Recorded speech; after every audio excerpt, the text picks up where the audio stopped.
Hi,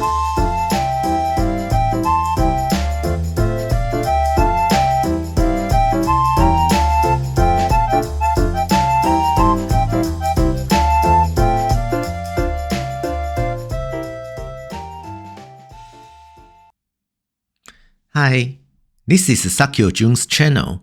I share experience about studying abroad and life discoveries. I hope you like it. I'm 40 years old now, but I'm still learning many things like a student. Some people call this beginner mind, which is very important in my life. Before we begin, I'd like to briefly introduce my career background. I worked at my first job for 5 years. It was a venture company, small but full of challenges. Unfortunately, it didn't work out in the end, so I left that company. During my time there, I worked with some Japanese colleagues.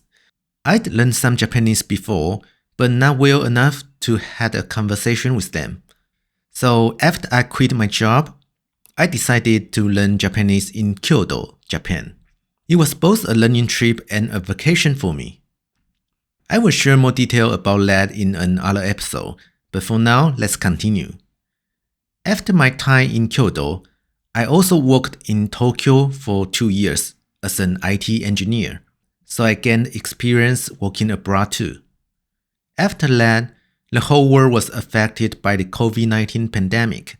I left Japan, returned to Taiwan, and found another job in my hometown.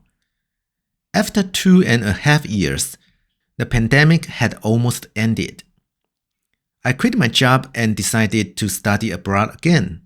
This time I wanted to study English and actually use it because despite learning it for many years, I had rarely had the chance to practice. I had also never lived in an English-speaking country, so I wanted to experience it firsthand. I attended language schools in New Zealand and Canada, and I learned it a lot from the experience. Now I'm trying to be a content creator on YouTube and podcasts, using English and Japanese to expand my audience. Keep following this channel if you are interested. So, where should we start? Life in Kyoto, Tokyo, New Zealand, or Canada? Let's begin with the first one, Kyoto. Kyoto is one of the most famous cities in the world, and is uniquely special even for Japanese people. That's why I chose to live there for 1 year. Language schools in Japan and the Western countries are a little different. In Japan, students have to study for at least 3 months.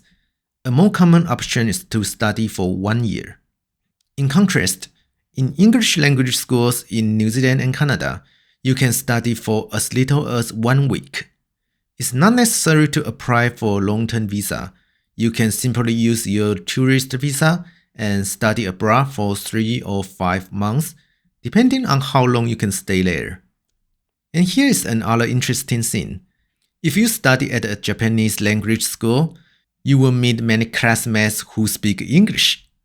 But if you study at an English language school, you will meet many Japanese classmates, which feels very weird to me. One of my classmates from Taiwan, who I met in Japanese school, started learning English because she met many classmates who spoke English there. I remember it was April when I arrived in Kyoto. For Japanese people, the new year starts in April, including for schools, companies, and the government. It's also the most beautiful season because the cherry blossoms are in full bloom. The blooming season for cherry blossoms is very short, lasting only 2 or 3 weeks. That's what makes it even more precious. In Japan, the streets are clean and people take great care of their environment and architecture. The spirit of beauty is woven into their daily lives, making cities like Kyoto incredibly beautiful. Do you like Japanese culture, such as manga, anime, or literature? Have you ever visited Japan? Which cities have you been to? Feel free to leave a comment if you want to share your thoughts or have any questions. That's all for today's episode. Thank you for listening. See you again. Bye.